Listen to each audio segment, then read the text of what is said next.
Welcome to the Slop Temple. We pray this video helps. You start in Settings because that's where Control Center lives. Open Settings, then tap Control Center. Once done, you'll see a list of included controls and more controls available. Make sure Access on Lock Screen is toggled if you want quick access without unlocking.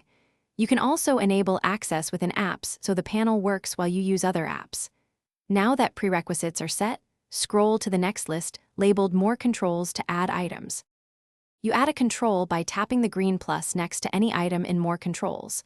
Once added, it appears in Included Controls. To remove something, tap the red minus and confirm Remove. This clears clutter.